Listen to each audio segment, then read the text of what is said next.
नमस्कार, आप देख रहे हैं न्यूज 24। मैं हूं अजीत अंजुम। बड़ी हैरानी होती है जब देश के केंद्रीय मंत्री कहते हैं अब तो लड़की से बात करने में भी डर लगता है। हम लड़कियों को सेक्रेटरी नहीं रखेंगे, क्या पता कब जेल जाना पड़े।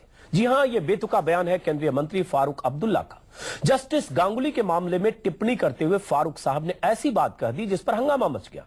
खुद को फंसता देख मंत्री जी ने पहले माफी मांगी, फिर मीडिया पर ही खींच निकाल दी। लेकिन सवाल तो यह है कि जब मंत्री, नेता, जस्टिस और अफसर यौन उत्पीड़न या रेप जैसे संगीन मामलों में फंसते हैं तो उन्हें बेनकाब करना क्या गलत है? तहलका के रिपोर्टर ने अपने संपादक के घिनौनी हरकतों के खिलाफ आवाज बुलंद करने और लड़ने का फैसला किया तो क्या गुनाह किया? सुप्रीम कोर्ट के पूर्व जस्टिस ए.के. गांगुली के खिलाफ एक लॉ इंटर्न लड़की ने छेड़खानी का आरोप लगाया तो क्या उस लड़की ने गुनाह किया? गुनाहगार कौन है? लड़कियों और महिलाओं के साथ यौन उत्पीड़न या छेड़खानी या रेप करने वाले लोग, या फिर वो लड़कियां जो यौन उत्पीड़न करने वाले बड़े लोगों को भी बेनकाब करने की हिम्मत जुटा रही है? अब ऐसे असरदार, ताकतवर और ऊंचे ओहदों पर बैठे लोगों को लगने लगा है कि नए कानून ने यौन उत्पीड़न के शिकार होने वाली लड़कियों को न सिर्फ हथियार दिया है बल्कि उन्हें हौसला भी दिया है। ऐसे में सबसे बड़ा सवाल यह है कि फारूक अब्दुल्ला जैसे लोग ये क्यों कहते हैं कि उन्हें लड़कियों को पीए रखने में डर लगता है? बड़े लोगों को क्यों लगने लगा है लड़कियों से डर?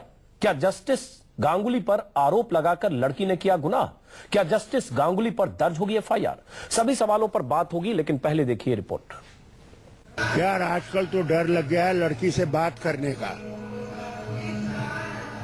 अब तो ये हालत हो गई है। बल्कि हम तो समझते हैं कि हमने किसी ने भी सेक्रेटरी नहीं रखना है अब लड़की, कि खुदा ना खास्ता कहीं ऐसी शिकायत ना हो जाए कि हम ही जेल पहुंच जाए। हालत ऐसी हो गई है। लड़कियों को लक्ष्मी और सरस्वती का अवतार मानकर उनकी पूजा करने वाले देश के केंद्रीय मंत्री ने एक इंटर्न से छेड़छाड़ के आरोपी जस्टिस गांगुली पर टिप्पणी करते हुए ऐसा विवादित बयान दे दिया कि सियासी और सामाजिक गलियारों में तूफान खड़ा हो गया। लड़की को पीए रखने से डरने वाले फारूक अब्दुल्ला पर हर तरफ से जुबानी हमलों की बौछार शुरू हो गई।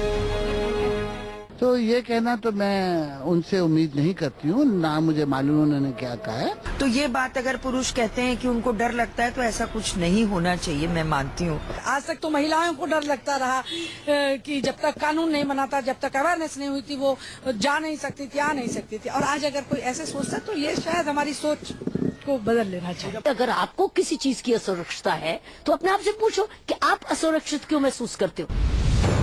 चौतरफा हमलों से घबराए फारूक अब्दुल्ला को 2 घंटों के भीतर ही ये एहसास हो गया कि महिला विरोधी बयान देकर वो फंस गए हैं। खुद उनके बेटे और जम्मू कश्मीर के सीएम उमर अब्दुल्ला को ट्वीट करना पड़ा कि पापा अपने बयान के लिए माफी मांगेंगे। थोड़ी ही देर बाद बेटे की सलाह पर पापा ने माफी भी मांग ली। लेकिन ये सवाल तो बनता ही था कि लड़कियों के लिए उनके मन में ऐसे ख्याल कहाँ से आ गए।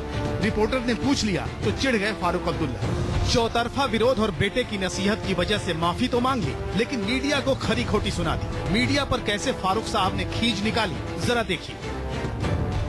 अरे यार, काय को मुझको फंसा रहे हो? तुम्हारा मीडिया और तो कुछ कर नहीं सकता है।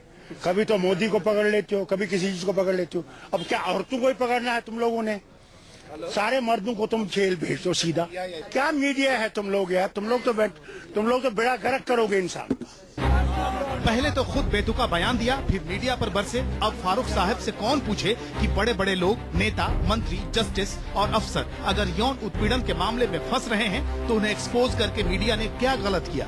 खैर, बीजेपी तो मंत्री जी का इस्तीफा तक मांगने लगी। बहुत सी महिलाएं बहुत प्रताड़ित हुई, बहुत असुरक्षा के भाव के साथ काम करती है।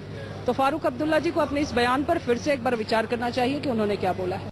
Doctor Abdullah has made it profession out to taking everything very lightly. मैं तो कहती हूँ हर एक उस इंसान को डरने की जरूरत है जो ऐसे गलत विचारधारा रखता है और छेड़खानी करता है। उन सबको डरने की जरूरत है। बहुत समय से उनमें कोई डर नहीं था। मुझे खुशी इस बात की कि ऐसे कई आदमी हैं जिनको अब डर पैदा हो रहा है। He is the father of a daughter. Quite unexpected that he says something like this. वाकई सवाल बड़ा है। फारूक अब्दुल्ला ने जो कहा, क्या वो देश में विकृत पुरुषवादी मानसिकता का प्रतीक है? किसी रसूखदार इंसान की जाति के खिलाफ किसी लड़की का मुंह खोलना क्या गुनाह है? क्या समाज की इसी गंदी सोच की आड़ लेकर हम महिलाओं के खिलाफ हो रहे गुनाह से पल्ला झाड़ लेंगे?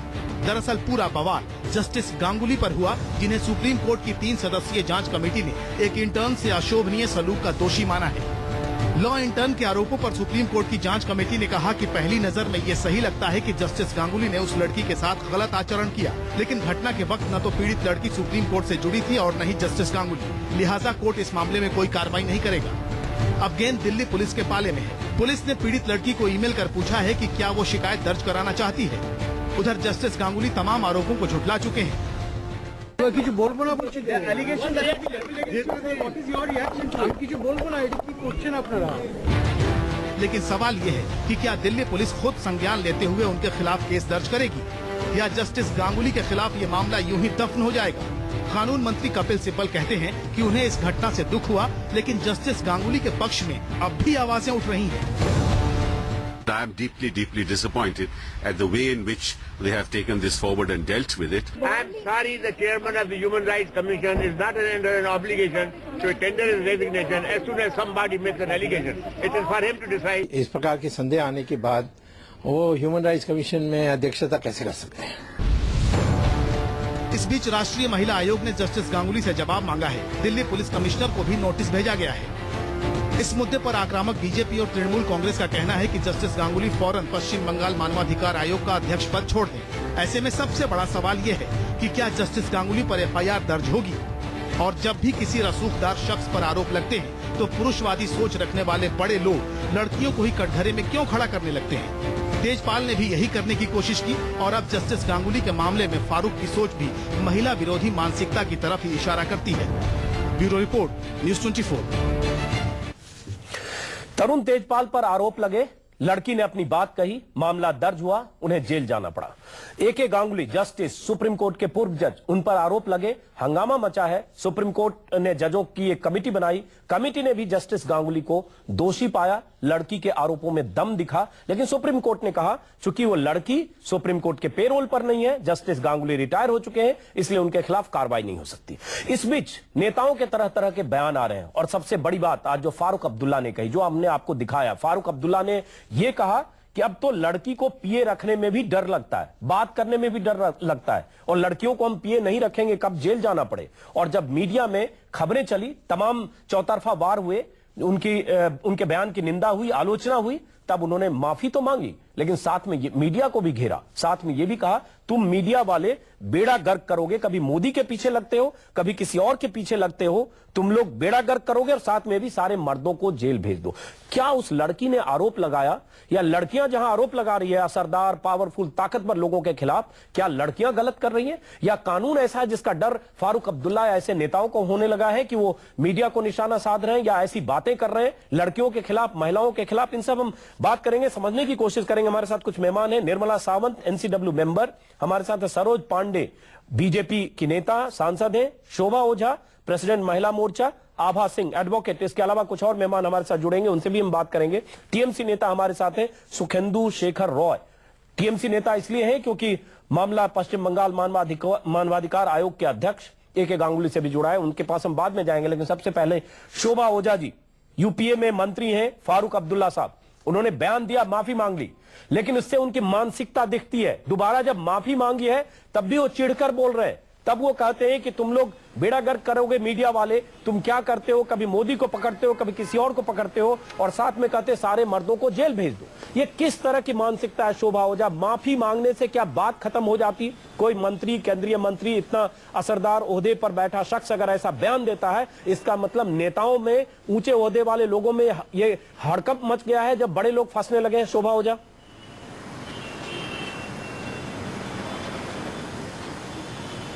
देखिए, बहुत ही गैर जिम्मेदाराना था उनका बयान, और जिस तरह से उनने पूरी बात कही कि महिलाओं को नौकरी नहीं मिलेगी, लोग डरेंगे महिलाओं को रखने में, तो निश्चित ही अब जो लोग जो बड़े ओहदे पे बैठे हैं, चाहे जो जनप्रतिनिधि हैं, उनको संवेदनशील होने की अति आवश्यकता है। और जिस तरह से पिछले दिनों जो पूरा बवाल मचा, जिस तरह से महिलाओं ने हिम्मत दिखाई, चाहे कोई व्यक्ति हो, डरी नहीं, अपनी बात कही, अपने अत्याचार के खिलाफ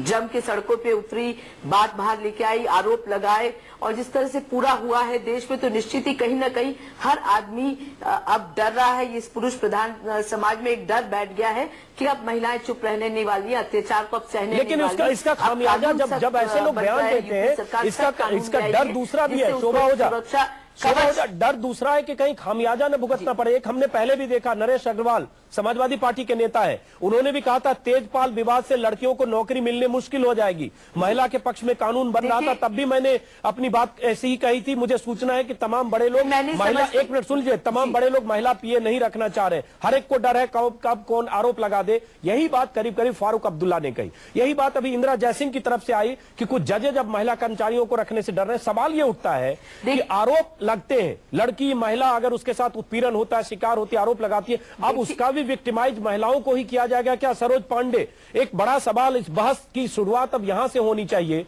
कि महिलाएं, लड़कियां अगर हौसले के साथ बाहर आ रही हैं तो अब उन्हें चिन्हित किया जा रहा है कि आप आरोप लगा रही हैं, बच कर रही है, आपको नौकरी नहीं मिलेगी।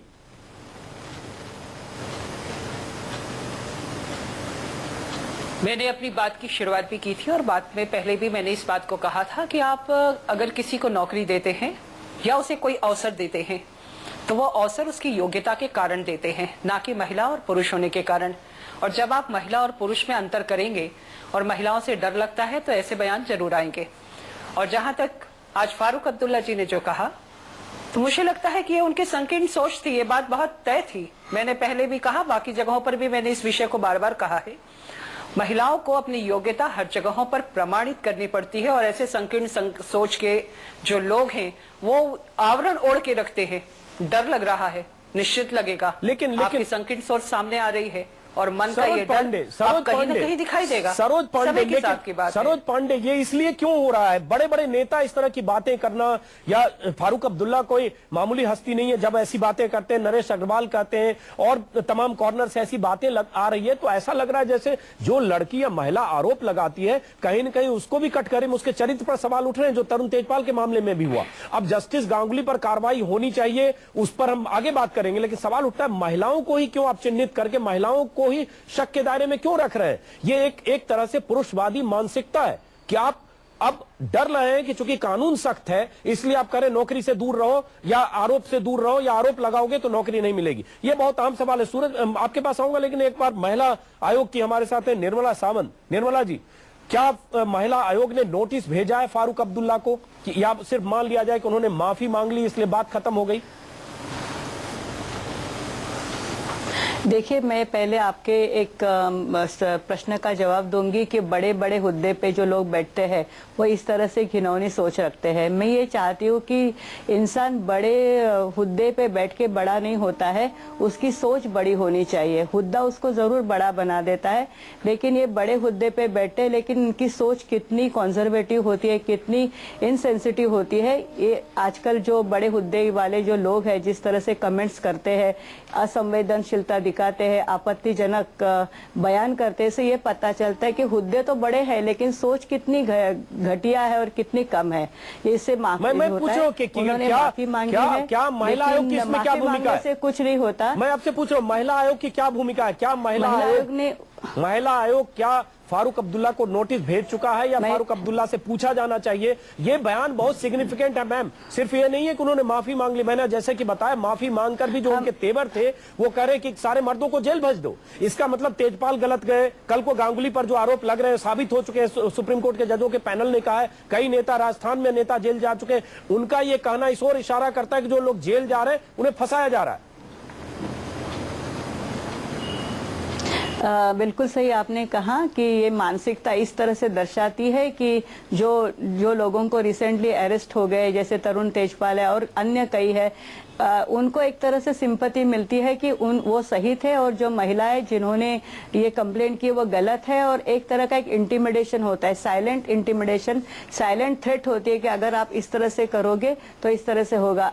हौसला अफजाई करना, उनकी हिम्मत बढ़ाना महिलाओं की, कि इतने बड़े वो सब आप अच्छी बात करें। मैं पूछ रहा हूँ महिला आयोग की क्या भूमिका होनी चाहिए? महिला, आप वो अपनी भूमिका पर बात नहीं करें। बिल्कुल, फारूक अब्दुल्ला ने माफी मांग ली, मान ले, बात खत्म हो गई। महिला आयोग ने अभी तक उनको नोटिस भेजी नहीं है, लेकिन डेफिनेटली इस चीज ये जो उन्होंने ये किया है उनकी माफी इनफ नहीं है। विमेंस कमीशन उसको फर्दर टेकअप करेगी, एक्शन लेगी। नहीं, क्या एक्शन लेंगी जरा बताइए, क्योंकि महिला आयोग मुझे लगता है नक्श से दंतविहीन है। मोदी पर तो महिला आयोग बहुत सक्रिय था क्योंकि एक पॉलिटिकल एजेंडा भी लगा, लेकिन यह केंद्रीय मंत्री ने ऐसा बयान दिया है, इसको बहुत मैसेज के तौर पर देखा जाना चाहिए। क्या करेगा महिला आयोग? मैं मानूं कि महिला आयोग आज से लेकर कल तक नोटिस भेजेगा और उनको तलब करेगा जवाब, क्योंकि माफी भी जो मांगी उसमें एक तेवर है और ये बहुत बड़ा संकेत है, महिलाओं के खिलाफ ये बयान है। मोदी का जो केस था वो अलग था। नहीं, इसलिए मैं फारूक अब्दुल्ला पे बात कर रहा हूँ। मशीनरी थी, एब्यूज ऑफ पावर था और वो लड़की जो थी उसके ऊपर फारूक अब्दुल्ला पे कर रहे हैं। फारूक अब्दुल्ला से आपसे पूछ रहा हूँ, इश्यू था फारूक अब्दुल्ला पे पूछ रहा हूँ। हाँ, फारूक अब्दुल्ला के फादर फारूक अब्दुल्ला के बारे में उन्होंने जो भी बयान किए वो बहुत ही विवादास्पद थे। कोई भी उसको स्वीकार नहीं करेगा, उनसे जरूर हम एक्सप्लेनेशन मांगेंगे। चलिए, सरोज पांडे नहीं होगा। सरोज पांडे, सवाल ये उठता है, सरोज पांडे जी आपके पास भी आऊंगा, कविता आपके पास भी आऊंगा। एक बार सरोज पांडे चूंकि कुछ बोलना चाह रहे। सरोज पांडे, सवाल ये उठता है, बयान देकर माफी मांगने से क्या बात खत्म हो जाती है? सवाल उस मानसिकता का है जो पहले नरेश अग्रवाल ने कहा, वही फारूक अब्दुल्ला ने कहा, सेम बातें। जी, मैं केवल यही कहना चाहती हूं कि जीरो टॉलरेंस की जरूरत है और अगर किसी ने माफी मांग ली तो माफी अगर दे दिया जाए तो मुझे लगता है कि ये बात यहां समाप्त नहीं होगी। जिस व्यक्ति ने ये कहा, चाहे वो कोई धर्मगुरु हो, कोई नेता हो, कोई ऊंचे पद पे बैठा हुआ व्यक्ति हो, उस व्यक्ति को दंडित किया जाना चाहिए, दंड दिया जाना चाहिए। और यहाँ पर राजनीतिक बात नहीं होनी चाहिए कि मोदी जी की बात अलग थी और ये बात अलग है। नहीं, क्या दंड दिया जाना चाहिए? सरोज पांडे, क्या दंड दिया जाना चाहिए? उठकर महिला को सरोज पांडे जी, क्या दंड दिया जाना चाहिए? अगर मंत्री ऐसी बातें करते हैं, क्या दंड दिया जाना चाहिए? फारूक अब्दुल्ला जी को उनके पद से तत्काल बर्खास्त कर दिया जाना चाहिए। एक संवैधानिक पद की उन्होंने शपथ ली है, ऐसे शपथ लिए हुए व्यक्ति को तत्काल वहां से उनको वहां पर बर्खास्त करना चाहिए मंत्री पद से। ये बात तय होनी चाहिए। कविता आपके पास आऊंगा, उससे पहले शोभा हो जा। फारूक अब्दुल्ला ने एक संवैधानिक पद की शपथ ली, मंत्री है, और उनका ये कहना एक मर्दवादी सोच है और देश की महिलाओं का अपमान है।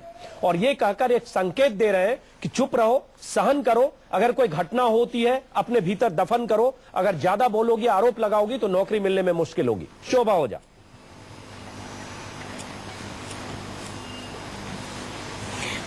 देखिए, पहले मैं सरोज जी की एक बात पे जाऊंगी, फिर आपकी बात पे आऊंगी। मोदी पे सिर्फ मत जाइएगा। संवैधानिक उन्होंने शपथ ली है और उनको इस्तीफा देना चाहिए।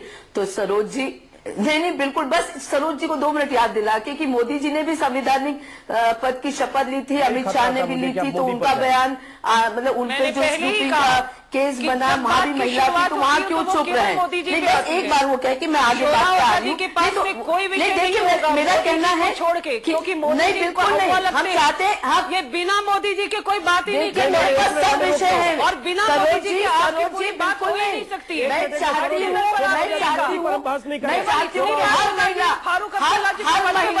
महिला पीड़िता, ये गलत बात है। हर महिला पीड़िता की बात करेंगे, मैं चाहती हूँ मोदी जी के समय पर सरोज पांडे जी, शोभा हो जाती है, मोदी पर बात नहीं कर रहे। अगर आप राजनीति की सरोज पांडे जी, एक मिनट बीच में रोक रहा हूं आपको। सरोज पांडे जी, मेरी तो सुनिए। खुली चुनौती है सरोज पांडे जी, जो गलत करता है हर महिला मोर्चा के राष्ट्रीय अध्यक्ष के नाते आपको बराबर होना चाहिए। चलिए, अब आप दोनों लड़ रही हैं, मुझे किसी और मेहमान के पास जाना होगा क्योंकि आप दोनों सुनने को तैयार नहीं। सरोज पांडे जी, शोभा हो जाएगी, हम ये डिबेट मोदी पर नहीं कर रहे, इसलिए माफ करें। शोभा हो जा, आपसे कहना चाहूंगा मोदी की बात अभी ना करें। मोदी पर शोभा हो जा, मोदी पर हम कई दिन डिबेट कर चुके हैं। अभी हम फारूक अब्दुल्ला के बयान और आगे हम जस्टिस गांगुली पर बात करें, वो बेहतर है। महिलाओं से जुड़ा हुआ मुद्दा, आप महिला कांग्रेस की नेता है, उसी पर बात करें। शोभा हो जा, आपके पास आऊंगा, लेकिन एक बार हम जाते हैं। कविता श्रीवास्तव है, विमेन एक्टिविस्ट है जयपुर से। कविता, आप कैसे देखते हैं इस बयान को? क्योंकि मैं फिर कहूंगा, नरेश अग्रवाल ने पहले बयान दिया, फारूक अब्दुल्ला ने बयान दिया, बीच में इंदिरा जयसिंह की तरफ से एक खबर आई, अखबार में छपा कि बहुत सारे जजेज भी अब लॉ इंटर्न या महिला कर्मचारी रखने से डरेंगे क्योंकि एक लॉ इंटर्न ने जस्टिस गांगुली पर आरोप लगाया। सवाल उठता है, जो कटघरे में है, जिस पर आरोप लगा, अब वो सतर्कता बरतेगा और शिकार महिला होगी। दरअसल इस वक्त जितने भी पुरुष हैं वो एक डर की स्थिति में हैं और इसीलिए ये पुरुष बॉन्डिंग हो रही है। सिर्फ नरेश अग्रवाल और फारूक अब्दुल्ला नहीं, सोली सोराब जी, वेणुगोपाल, ये सब एमिनेंट लॉयर्स हैं, राजीव धवन, सबने बोला कि केवल किसी एक व्यक्ति के कह देने से कि ये लॉ एंड ऑर्डर के मामले में जस्टिस गांगुली क्यों रिजाइन करें या जस्टिस गांगुली क्यों स्टेप डाउन करें। मुझे लगता है इस वक्त क्योंकि हर पुरुष इस तरीके की हरकत करता है और उसको अब पता है कि ये हमारी बहादुर नौजवान लड़कियां, अब इन्होंने जब चुप्पी तोड़ी है तो ये एक बौखलाहट है। उसी डर का नतीजा है। लड़कियां डटी रहेंगी तो ये कुछ दिनों में ये चुप हो जाएंगे और मुझे लगता है फारूक अब्दुल्ला खुद उनका कोई खुद बहुत इस तरह की चीजें करते आए हैं, इट्स वेरी वेल नोन, तो वो तो डिफेंड करेंगे। ठीक है, उन्होंने अपोलोजाइज कर दिया, ठीक है, लेकिन वो जवाब दे। सब मर्द हैं, अब सबको इस वक्त ये कानून जो बने हैं वो सबको छुएगा। सिर्फ ये जो जस्टिसेस हैं, ये जो जज लोग हैं, इन्होंने अब तक कोई भी कानूनी दायरे में अपने आप को नहीं रखा है। चलिए उस पर जस्टिस वाले इशू पर कविता जस्टिस वाले इशू पर हम ब्रेक के बाद बात करेंगे क्योंकि वो भी एक अहम मुद्दा है। लेकिन अभी हम फारूक अब्दुल्ला के बयान और मानसिकता, क्योंकि बहुत बड़ी बात है, इसको सिर्फ इस तरह से हम नहीं देखना चाहते कि बयान दिया और माफी मांग ली। मैं फिर कह रहा हूं, उन्होंने मीडिया को हड़काया। उन्होंने कहा कि तुम लोग बेड़ा गर्क कर रहे हो, तुम लोग सारे मर्दों को जेल भेज दोगे। उन्होंने कहा कि आज तुम मोदी के पीछे लगते हो, कल किसी और के पीछे लगते हो, तुम लोग चाहते हो सारे मर्द जेल चले जाए। ये बहुत एक ऐसा गंभीर ये है बयान है। इसका मतलब मीडिया क्या मर्द के खिलाफ कोई कैंपेन चला रहा है? हालांकि मैं भी पुरुष हूं, और क्या अगर ऐसी लड़कियां आरोप लगा रही है और आरोप सही साबित होते हैं तो क्या वो आरोप लगाने वाली लड़कियां गलत है? आभा सिंह हमारे साथ है मुंबई से। आभा सिंह, हालांकि ब्रेक के बाद हम जस्टिस के बारे में भी बात करेंगे, लेकिन सबसे बड़ा सवाल वही है जो फारूक अब्दुल्ला का बयान है। उन्होंने माफी मांग ली, लेकिन हमारे समाज में अब ऐसी मानसिकता वाले ऊंचे ओहदे पर लोग हैं और वो खुलकर बोल रहे हैं और बोलकर एक संकेत भी दे रहे हैं, चुप्पी साधने की तरफ इशारा कर रहे हैं। दो केस हमारे सामने, तरुण तेजपाल का मामला, दूसरा जस्टिस गांगुली का मामला। इसके पहले कई मंत्री, राजस्थान में 2 मंत्री जेल जा चुके हैं। क्या ये वक्त आ गया है कि अब इनमें खलबली है? जैसा कि कविता ने कहा, ये डर है, डर की वजह से इशारे में बात कर रहे हैं। चुप रहो, चुप रहना सीखो। जी, 2 चीज हुई है, एक तो कड़क कानून आया है और दूसरा जो लड़कियां हैं, महिलाएं हैं, वो आगे आके कंप्लेन लिखा रही हैं। अभी तक ये चुप बैठी हुई थी, इसलिए पुरुषों को अब डर लग रहा है कि कानून कड़क आ गया और महिलाएं जो है अब कंप्लेन लिखवा रही हैं। इन 2 वजह से है और बहुत सही भी है क्योंकि सालों से यौन उत्पीड़न महिलाओं का हो रहा था और उसमें कोई ऐसा कानून नहीं था। और ये भी बहुत शर्म की बात है कि नरेश अग्रवाल और फारूक अब्दुल्ला इस तरह की बात कर रहे हैं। और उससे बड़े शर्म की बात है कि ये कांग्रेस की महिला जो बैठी हैं आपके उसमें और जो बीजेपी की बैठी हैं, वो दोनों मिलकर अपने अपने नेताओं को बचा रही हैं और दूसरे नेताओं पे वार कर रही हैं। जबकि इनको सबसे पहले कांग्रेस वाली को कांग्रेस नेता का कंडेम करना चाहिए और बीजेपी महिला को सारी चीज गलत हुई है, आप उसको कंडेम करिए। तो मुझे लगता है ये पॉलिटिकल पार्टी और दूसरी बात आप जो है सारे बयानबाजी है। मैं कह रहा हूँ आपने एक तेवर के साथ होना चाहिए, आपको बाइकाट करना चाहिए ऐसे लोगों का, आपको ऐसे मंत्रियों का बाइकाट करना चाहिए। आपको कहना चाहिए कि फारूक अब्दुल्ला का हम बाइकाट करते। आप कुछ ऐसा स्टैंड ले जिससे लगे कि फारूक अब्दुल्ला ने बयान देकर, मैं फिर कह रहा हूँ, बयान देकर माफी इसलिए मांगा क्योंकि 25 नेताओं ने उनके खिलाफ बयान दिया, चैनल पर खबरें चली, लेकिन मिजाज उनका वही है फारूक अब्दुल्ला का। उन्होंने सोच समझ कर बयान दिया। कोई बच्चे नहीं है कि उनके मुंह से बयान निकल गया अनजाने में, स्लिप ऑफ टंग नहीं था फारूक अब्दुल्ला का। शोभा ओझा,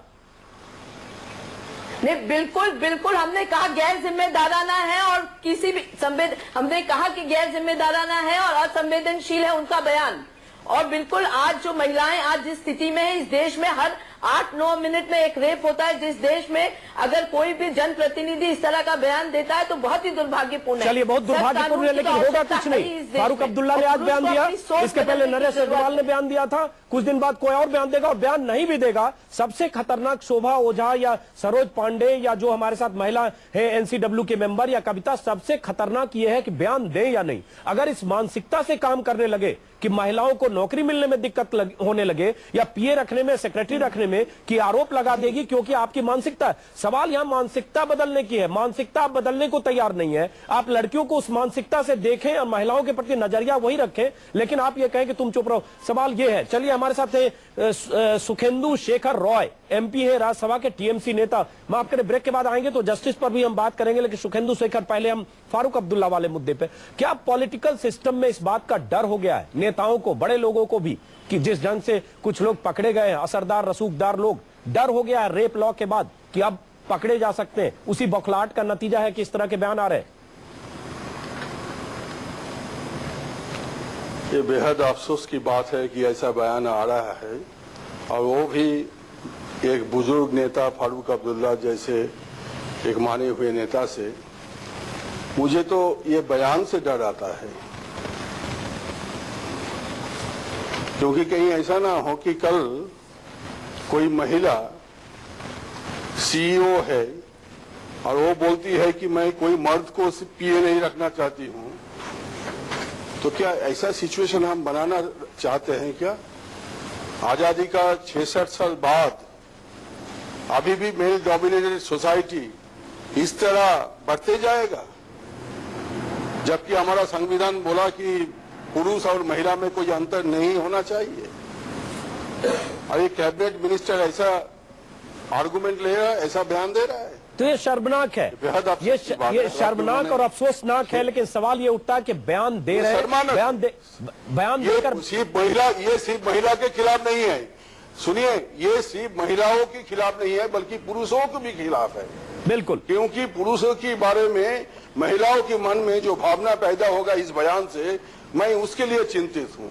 जी, बहुत अहम सवाल आपने कहा। एक बार हमारे साथ चलते, पटना है हमारे साथ जस्टिस नागेंद्र राय। वक्त की कमी, ब्रेक के बाद आएंगे तो नागेंद्र जी आपके पास आएंगे, लेकिन हम ब्रेक के बाद जस्टिस पर बात करेंगे, जस्टिस गांगुली पर। लेकिन नरेंद्र राय जी, जस्टिस गांगुली पर आरोप लगे, कहा यह गया कि उसके बाद कुछ जजेज भी हड़कंप उनमें भी है और वो भी महिला कर्मचारियों को रखने से परहेज कर रहे हैं। ऐसा इंदिरा जयसिंह जो अटॉर्नी जनरल है, उनकी तरफ से, एडिशनल अटॉर्नी जनरल की तरफ से ये अखबार में खबर छपी। क्या ये बेचैनी हर लेवल पर होने लगी जब जस्टिस गांगुली के खिलाफ भी आरोप लगे और 8 दिन से मीडिया में खबरें हैं? जो सुप्रीम कोर्ट, सर्वोच्च न्यायालय है, वहां भी ये हो रहा था क्या? नहीं, देखिए, मैं तो अभी आपका भी बात सुना और जो आदरणीय महिलाएं आई हुई हैं उनका भी सुना। सबसे बड़ा दुखद मुझे घटना ये लग रही है कि हिंदू मुसलमान, बैकवर्ड फॉरवर्ड, अब लास्ट बचा था यही पुरुष और नारी की लड़ाई अब बची हुई थी, जिसको कि अब लगता है कि इसको लोग शुरू ही कर देंगे। न कोई सुप्रीम कोर्ट में हड़कंप है, न कहीं समाज में गलती जो करेगा उसको पनिशमेंट दिया जाएगा, और औरतें और पुरुषों में समानता का अधिकार है और समानता रहेगी। 2-4 गलतियां इधर हो या उधर, उससे समाज को इतना ऐसा नहीं हो जाना चाहिए कि लगा कि अब जैसे कि कोई मारपीट शुरू हो गई आपस में इन लोगों की। अगर कोई आज से 10 वर्ष पहले अगर ये घटनाएं होती तो कानून का जो दायरा है उसमें इसको प्रेस में नहीं आना चाहिए, पेंडिंग केस में नहीं आता है जी। लेकिन अभी तो हो गया कि सारा ट्रायल अभी हो गया। लेकिन एक मीडिया का भी, मीडिया की भी भूमिका है, चूंकि ऐसी खबरें आती है। अगर उस लड़की ने ब्लॉग पर नहीं लिखा होता जस्टिस गांगुली के बारे में तो शायद पता भी नहीं चलता। ये जमाना बदला है और लड़कियां हौसले के साथ सामने आ रही है, ये भी एक बहुत बड़ी वजह। ब्रेक के बाद वापस लौटते हैं, इसी पर चर्चा जारी रखेंगे। सवाल ये कि क्या जस्टिस गांगुली के खिलाफ एफआईआर दर्ज होगी, क्या होनी चाहिए, या क्योंकि वो पूर्व जज है इसलिए वो तमाम कायदे कानून से ऊपर है?